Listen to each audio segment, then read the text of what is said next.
I Am Rapaport Stereo podcast is here. It's the greatest time of the year because fantasy football season, and I say fantasy football season, is starting up in a couple of weeks, and the NFL is also starting. But fantasy football, which is more important to me, is starting up, and I know it's more important to my guest who is joining me again for the third year in a row. This is an annual preseason think tank with one of the best in the business.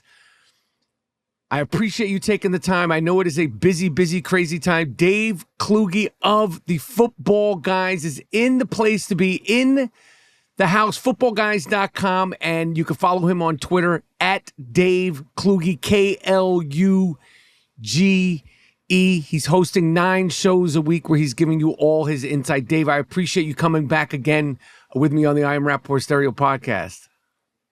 Of course, man. Like you said, third time. Like, it feels like I'm part of the inner circle now. Like, now, I'm a regular guest on the show. I feel like I know the players that you like. I know your tendencies. I know the drafts that you're in. And I feel like every single year I could just start giving you better and better advice. This is the year, man. We're going to do it. We're taking down the league this year. Well, Dave, listen, you're a champion and I'm a champion. Let's just look at it like two champions, two great fantasy football minds meeting. Now, I'm not going to say that I'm anywhere near as great of a fantasy football mind as you, but you could just look at me as sort of like we're both fantasy football gurus, okay? We could just it's just two great, it's like Bill Parcells, Bill Belichick sitting down having a little coffee doing a podcast. That's exactly how I think of this, man. It's always a good time. And, you say that like fantasy football season is just starting. And that's what's fun is like this is the time of year where a lot of people are starting to plug in and they're catching up on training camp and looking at preseason and stuff like that. Dude, I have been deep in the weeds. Like my first set of rankings came out the day after the Super Bowl. I'm studying for the NFL draft. We're looking through the combine and preseason and all this. It never stops, man. Like the NFL has turned into a 365-day media machine. There are just things to talk about every single day. And I'm going to tell you, I am in a must-win mode in my money league. Okay, I took a bath, and not a warm bath, not a hot bath, an icy, freezing cold bath from September all the way through the end of December in my money league. I have to win. Now, I'm going to just start with my first, very first personal question. In my money league, it's a full PPR league. I have the second pick in a 12-team league. 1 quarterback, 2 running backs, 2 wide receivers, 1 tight end, 1 flex, 1 kicker, and of course, 1 defense. Put yourself in my shoes, Dave. What would your plan of attack be? Should I be looking for a horse running back or a stud wide receiver with the second pick? These are competitive fantasy football players, so I'm guessing that Jamar Chase is going to be taken first, but you never know. But Jamar Chase, Bijan, Gibbs, CD, Jefferson, in no particular order, who do you think and what would you do with the second pick in this very competitive money league? I'm going CeeDee Lamb, and I've done about 150 drafts already this offseason, and I'm taking CeeDee Lamb at second overall. And the reason for it is I think there are so many good running backs this year. And of course, Bijan Robinson, Saquon Barkley, Jahmyr Gibbs, those guys are great, but you could still get some really good running back value with those second and third picks. Chase Brown is hanging out there a lot of the times. You can get James Cook there. This rookie Omarion Hampton, the first rounder from the Chargers, he's there as well. And when I look at CeeDee Lamb, fantasy football managers, they got short memories, right? And like right now, it's like Jamar Chase is going number 1 overall because he was the number 1 wide receiver last year. What about 2 years ago when CeeDee Lamb was the number 1 overall wide receiver? And the only thing that happened last year, the change, was that Dak Prescott was injured. So now Dak Prescott's back from that hamstring injury. We see CeeDee Lamb is just a year removed away from being the number 1 overall scorer in fantasy football. So I know, the old adage in fantasy football is you want to get your workhorse running backs early, but I think that especially in a full PPR league, Jamar Chase and CeeDee Lamb, now that Justin Jefferson is dealing with this hamstring injury, we don't know if that's going to linger into the season or not. I've got Jamar Chase and CeeDee Lamb in a tier of their own ahead of all of those running backs, and a lot of it just comes down to the fact that you can get really good running backs with your second and third picks, and you're not getting a player anywhere close to CeeDee Lamb's caliber with those picks. Wow, Dave, I'm going to be honest. I love this. I was thinking, for myself, Bijan. I was thinking running back. But this is why I came to you, and this is why I came to you early. And I love my motto in fantasy football is know your guys and get your guys. Know who you want and know who you don't want. I love that answer. I respect that answer. I love this. These teams in fantasy football, the offenses, the Bengals, the Falcons, the Lions, the Cowboys, the Vikings. These are the guys on the first 5 picks. I'm imagining Chase, Bijan, Gibbs, CD, and Jefferson, respectfully. What do you think about those teams just as offensive powers in fantasy football? Yeah, I mean, that's what you want. And that's why you're rarely going to see a guy going in like the top half of a draft that's on a bad offense. Every once in a while, we'll see the outlier here and there, but you definitely want to invest in good offenses. And a lot of times what I like doing too is like if you're making that early pick in CeeDee Lamb, at that point, you've already kind of taken a stance saying that CeeDee Lamb is going to be good and the Dallas Cowboys are going to be good. So then what I try to do is when I get into like the 10th round is get Dak Prescott as well, because then I'm just doubling my chances. And what happens, we call that stacking. I'm sure you've heard of the term stacking, where you get the quarterback and the wide receiver together. And basically what that does is it decreases your variance. You're investing 2 of your picks, 2 guys that you're going to be starting every single week on the same offense. So with that, comes potential downside. If Dak Prescott gets hurt, you're screwed. Or if the Dallas Cowboys just end up being a terrible team, you're not going to feel great about it. But if Dak Prescott throws for 5,000 yards and CeeDee Lamb is 1,500 yards, you've got 2 pieces of a good offense there, and it helps you stay away from kind of being that middle of the pack guy. Like that's how you finish in first place.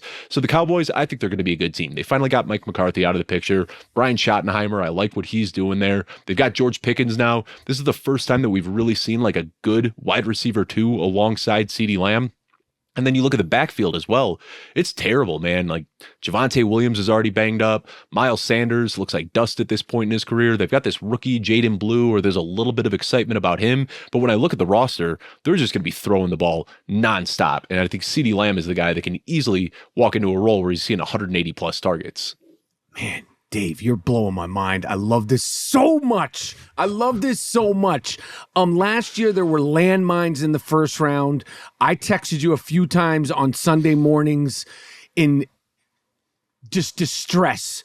Last year, landmines in the first round. We're talking about Breece Hall, the wrecking ball. We're talking about Tyreek Hill, who I don't even want to discuss Tyreek Hill. I'm not picking him in any of my leagues. I don't know who the backup quarterback for Tua is, and I wish him nothing but the best with his health.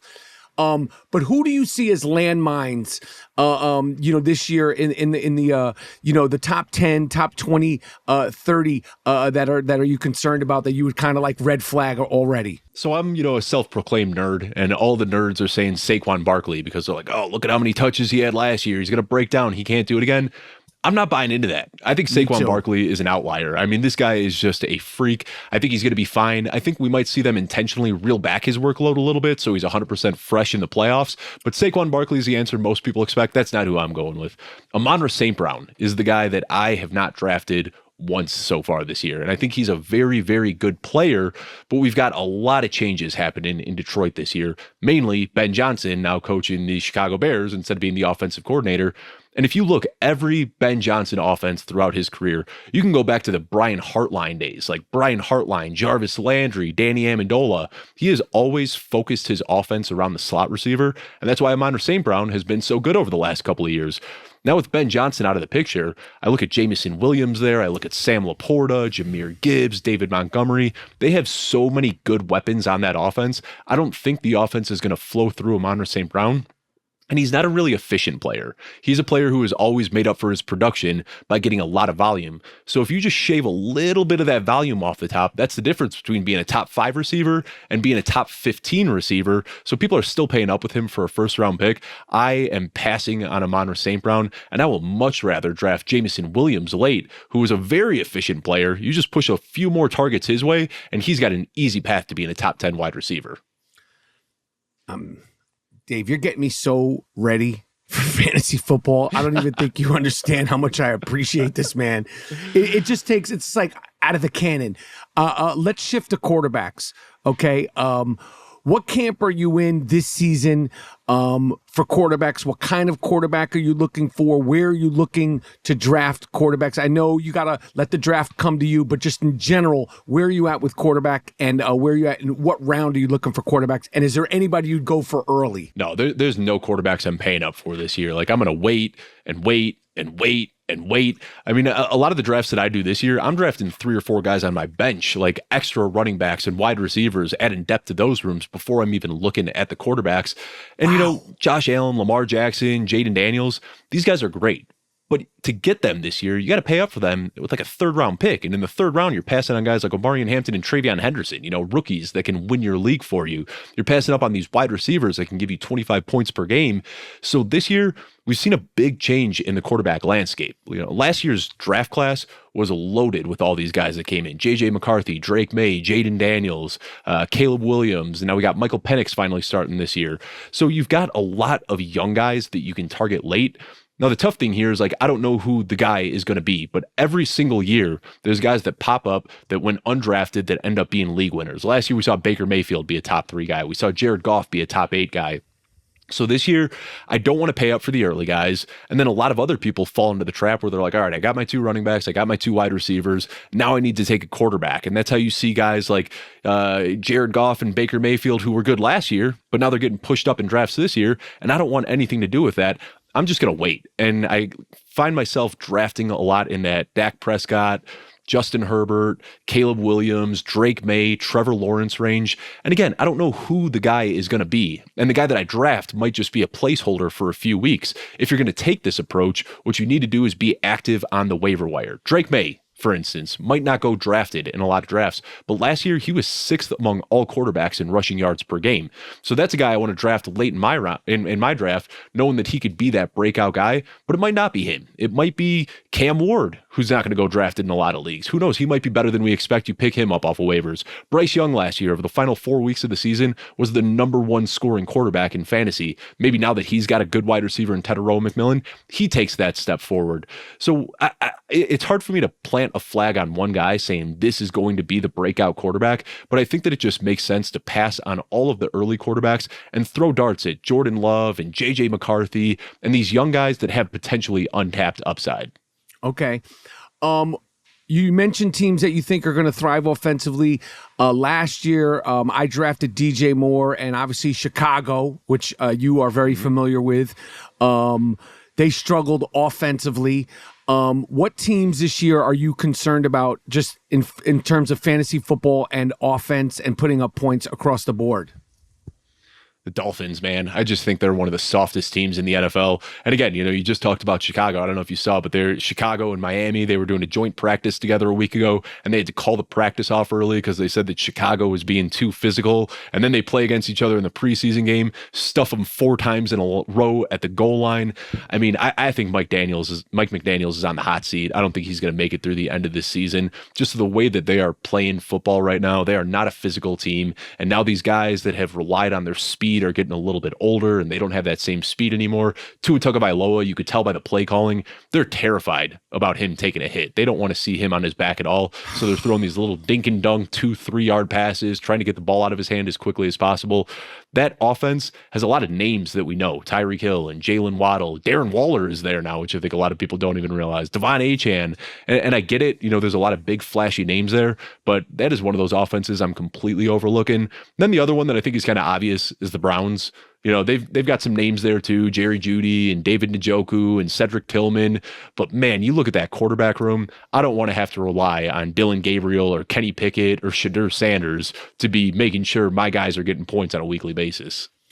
I love this, Dave. Footballguys.com, and you can follow Dave at Dave Kluge, DAVEKLUGE. He's a great follow. I'm going to just segue into something that I saw you talking about on Twitter. Odell Beckham has announced his retirement. Just to segue, there's been a lot of Odell Beckham slander. There's been a lot of Odell Beckham was overrated. And I see you put out a great tweet with some facts, stats, and receipts. Can you just break down Odell Beckham and how he will be remembered as a wide receiver outside of the persona and the star power? And the thing, I think people who weren't around 2014, 2015, 2016, they're going to say that Odell is overrated. And I think that, a lot of people might have started watching football over the last few years and not really understand the hype. They saw the Cleveland years. It's one of those things, and I know, man, you've been a football fan for a long time. You were there in 2014, 2015, 2016. I don't know if I've ever seen a player doing the things that Odell Beckham Jr. was doing. And what I pulled was, players who have scored or have averaged 95 plus receiving yards per game over their first 3 seasons. It's Odell Beckham and Justin Jefferson, the only 2 guys to do it in NFL history. And it was just bad injury luck. This guy snapped his ankle in half. He tore his ACL twice. He had so many injuries that piled up and could never come back from it. But man, I will die on the hill that if he stayed healthy and he avoided those injuries, he'd have been a first ballot Hall of Famer. What he was doing those first 3 years, I've never seen anybody do before. He'd take a little 5-yard slant, catch the ball across the middle of the field, and then just run away from 11 defenders. There was nobody catching him. And it wasn't just the speed, it was the contested catch ability, it was the acrobatic plays. A lot of people remember that one catch too, and I've seen that, like, oh, this guy, his whole legacy is just off of one catch. No, what that guy did in the first 3 years of his career, he looked like the best wide receiver I've ever seen. And also off the field. I was at a party once, a preseason party. I can't remember if it was a Jets or Giants or if it was a charity thing. And this is at the height of Odell Beckham. And I've been around celebrities, movie stars.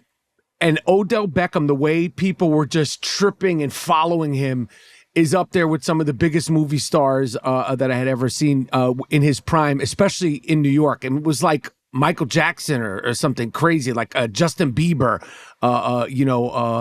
star power. I want to pivot also now to tight ends, which you were also talking about on Twitter. The debate about tight ends, the theories about tight ends, when to take tight ends. In years past, I have waited on the position until later rounds. Sometimes it works. Sometimes it hasn't worked. Where is your head at on who to target this year as a tight end and why and where? So we talked about some of the guys we're fading in the first round, and Brock Bowers isn't technically going in the first round, but a lot of people are taking him in the early second, and I can't do it. Like, we see this time and time again. These rookie tight ends come out and they look great, and then they always have the sophomore slump. Kyle Pitts, 1,000 yards 4 years ago, did nothing in year 2. Sam Laporta, number 1 scoring tight end his rookie season, and then was a middling tight end 1 last year. And then just last year with Brock Bowers, it was unbelievable. He had a really good season, but now it's a new offense. They've got Ashton Ginty there. They drafted a handful of receivers as well. I don't think he can recapture the magic, so I'm okay passing on him. I do like Trey McBride and George Kittle. Trey McBride, you got to pay up for him a little bit. George Kittle, though, is the guy that I've drafted more than anybody else. He's fallen into round 4 and 5 of drafts right now. He was the tight end 1 last year. Deebo Samuel got traded away. Brandon Ayuk is injured. We don't know what's going on with Christian McCaffrey. They say he's healthy. I'm not really buying into it, but I think that George Kittle is one of the best values out there. But I think if you miss out on those two, Trey McBride and George Kittle, the trap you don't want to fall into is these mid-round guys. Sam Laporta, TJ Hawkinson. I'm not crazy about those for the same reason I'm not crazy about the mid-round quarterbacks. I think you could just get value later. And this year we got 2 tight ends that came in as rookies that were both drafted inside the top 15. Colson Loveland with the Bears, Tyler Warren with the Colts. And if you look historically, tight ends who have been drafted inside the top 15, every single one of them over the last 25 years has been a top 6 fantasy tight end at one point in their career. The worst case scenario that you can think of is Eric Ebron. And Eric Ebron, rough start to his career, but he ended up having a 13 touchdown season at one point.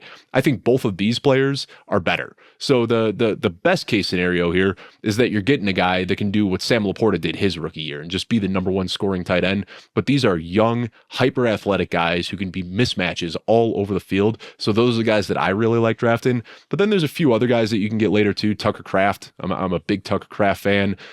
Jake Ferguson, going back to the Cowboys, I think they're going to throw the ball a lot.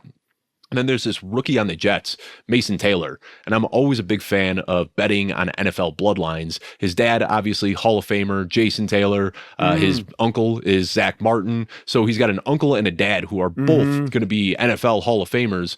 And then you look at the Jets this year, they don't have anybody outside of Garrett Wilson. And I know a lot of people are scared about Justin Fields, what he can do with this offense. But Justin Fields 2 years ago when he was starting for the Bears, he turned Cole Kmet into a top 10 tight end. So I see Mason Taylor, a similar player to Cole Kmet, a big guy, a really good athlete, a guy who could make plays after the catch. Mason Taylor is a guy you can get in the very last round of your draft. And I think top 5 upside is easily within his range of outcomes. This is fantasy football gold, Dave. I love this. Stacking. You mentioned this earlier. Which position are you stacking as much talent on? I like to say running back, but it feels like a wide receiver. The wide receiver pool is deeper. Where are you at on stacking receivers versus running backs this season? So I think this year, the way ADP is shaken out, you get the elite receivers. Jamar Chase and CeeDee Lamb are going in the first round. And then, like I said, you get this nice little pocket in rounds 2 and 3 where you can get some really good running back value. And even if you get into round 4, you can get Alvin Kamara there. Sometimes James Cook falls into round 4. So what I found myself doing a lot this year is paying up for a receiver in round 1. And even if you're picking at the end of round 1, I like Drake London there a lot. I think he's a really good player. I like Nico Collins. I like Puka Nacua. So I like getting a round 1 wide receiver. And then in rounds 2, 3, and sometimes in round 4, that's where I really find myself liking the running backs. And then once you get back into rounds 4, 5, 6, 7, 8, these middle rounds, there is so much good wide receiver value there. So you're probably familiar with the running back dead zone. You get these running backs that aren't really that good, but people draft him because they say, hey, he might get a lot of touches. So that's where that is, those rounds 4, 5, 6, 7, 8. So while all of my league mates are taking running backs in that range, that's where I see so many guys with sky-high ceilings. Ricky Pearsall, Jameson Williams, Stephon Diggs, Xavier Worthy, Calvin Ridley, Courtland Sutton, Emeka Egbuka, Matthew Golden. So I think that's really like where I'm really hyper-targeting one position this year are in those mid-rounds, rounds 4 to 8. I want to get as many wide receivers as I possibly can. Okay. You mentioned Puka. What's the word on Stafford and the injury? Because obviously, without Stafford, Puka, is you just have to have a little bit more of a question mark. Yeah, I get what you're saying, and I'm definitely a little bit concerned about Matthew Stafford not playing. I think if Matthew Stafford has to miss any time, I think Devontae Adams is the one that takes a bigger hit because Devontae Adams, he runs more downfield routes. He's a guy who needs a good quarterback to get him the ball. Puka Nacua, on the other hand, he isn't really doing that. He's not running the routes 20 yards downfield. He runs a lot of the screens and slants and little crossing routes. And if you think back to what Jimmy Garoppolo did when he was in San Francisco, he was able to feed Deebo Samuel in a very similar role where Deebo Samuel was getting these short little catches, creating plays after the catch. That's exactly what Puka Nacua does. So, I can go on and on about this situation. I don't think if Matthew Stafford, if his back really is shot and he's not playing this year, I don't think the Rams are going to go 17 games with Jimmy Garoppolo. My guess is that they would call up the Atlanta Falcons and see if they can trade for Kirk Cousins and bring him in. I don't think they want to go into this season with Jimmy Garoppolo. But if it's just a handful of games, we know Stafford's going to be back week 3 or week 4 or something like that. I do have confidence in Jimmy Garoppolo just dumping the ball off to Puka Nacua and letting him do what he does. Okay. And as far as dumping the ball off, I told you both of my leagues are PPR leagues. What running backs that catch passes, pass catching running backs, do you have your eyes on? Like, who are a few of the names outside of the obvious ones? I mean, Alvin Kamara is probably obvious at this point, but he's still going in rounds 4 and 5. For whatever reason, people just aren't paying up for him. Last year, before he got injured in PPR leagues, he was the RB2. He was second in scoring last year behind only Saquon Barkley. But then what happened is he got injured late in the season. And because he got injured, people who drafted him lost their fantasy football matchups. And I think it's this out of sight, out of mind thing. Like, he didn't help people win trophies last year. So now everybody has just written him off. But the reality is he's still relatively young. The way that he plays, he doesn't take on these big hits. He doesn't get blown up in the backfield. He's getting out in space. He's making big plays. He's racking up his points as a pass catcher, and his efficiency hasn't diminished yet. Like, he still looks just as good as he did 2-3 years ago. So he's a guy that I'm drafting really aggressively. TreVeyon Henderson is another guy. We know that he was a good pass catcher at Ohio State. I don't know if you watched the preseason game last weekend from the Patriots. His first touch was a 100-yard kickoff return. First time he ever touched the ball on an NFL field. And then he comes out on offense, catching passes nonstop. Just today in practice, he caught a 70-yard touchdown from Drake May. So he's a rookie, and I think this is a deep rookie class with Ashton Jeanty and Omarion Hampton. And because of that, TreVeyon Henderson is getting pushed down the boards a little bit. I think if we didn't have Ashton Jeanty and Omarion Hampton in this draft class, TreVeyon Henderson would probably be getting drafted in round 2, but people don't want to steam all of these rookies up, so he makes for a really, really good guy that catches a ton of passes that you're going to be able to get in round 5 or 6 of your draft. Dave, I want you to give me I don't want a sleeper. I want a beyond sleeper. Who is going to be the guy by week 4, week 5, maybe week 6, week 7, who nobody's thinking about, nobody knows about, who's going to change lives for the better? Give me a few guys that are going to change lives for the better. And this is, I'm not even going to publish this part of the podcast. This is like secret, top secret stuff. All right. Torrey Horton. You probably don't even know the guy's name. I mean, this is like a very, very deep pull. He played at Colorado State University last year, ended his season early because he went down with a torn LCL and tore the hamstring off of his bone. So had a brutal October injury that ended his season.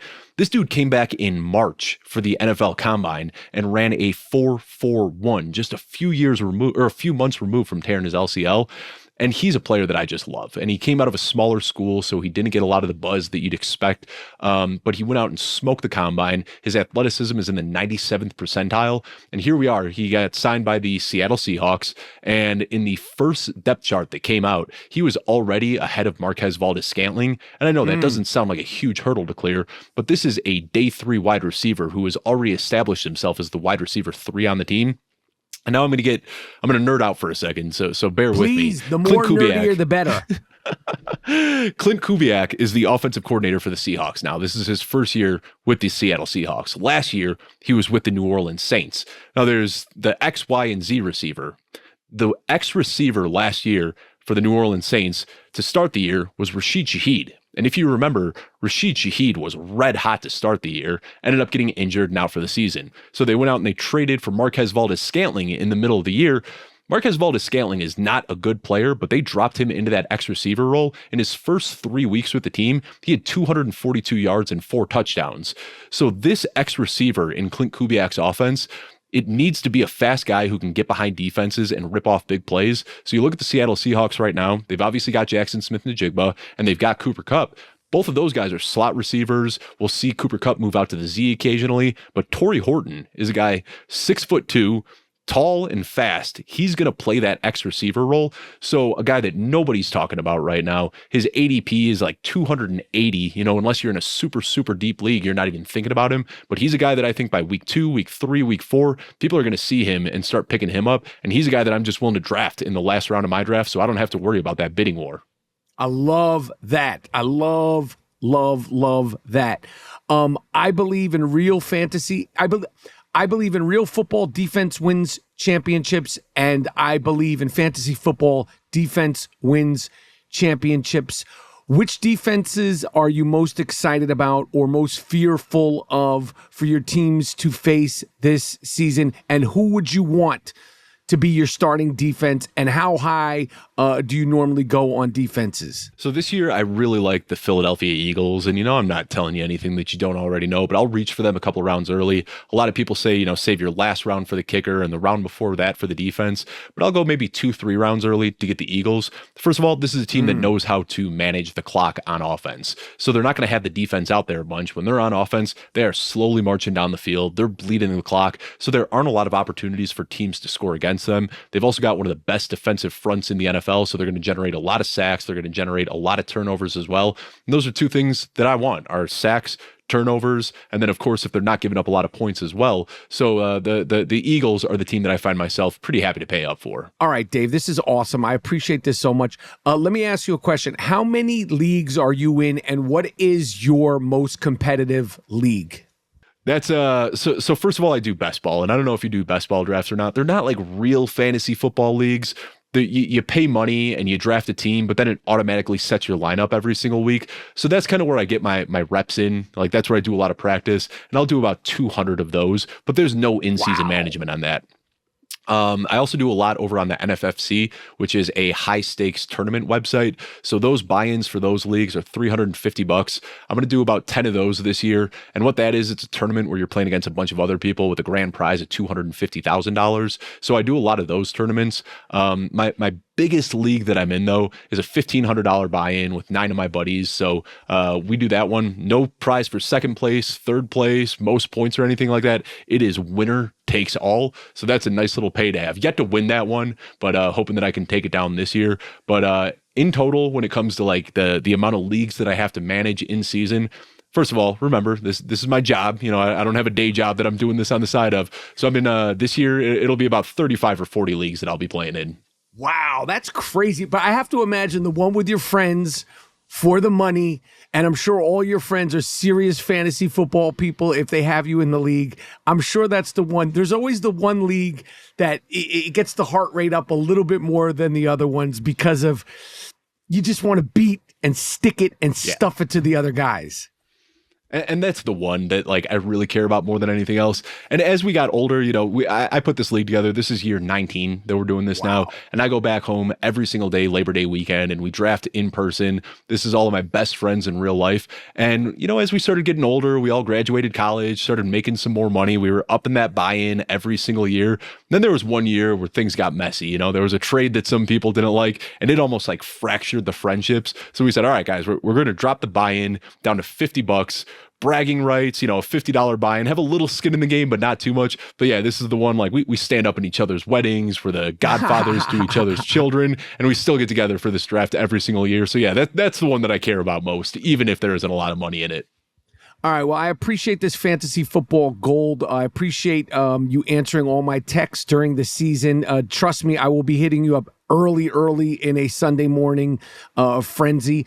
Follow Dave and the football guys at footballguys.com, and you can follow Dave on @Dave. You can follow Dave at Twitter @Dave Kluge, and once again, footballguys.com. I appreciate you taking the time. I know it's a busy preseason in fantasy football. So again, third time you're with me, and hopefully we're gonna bring the chip and the cash home in both my leagues. Let's do it. Thanks for having me, Mike. Thank you very much. I Am Rapaport Podcast.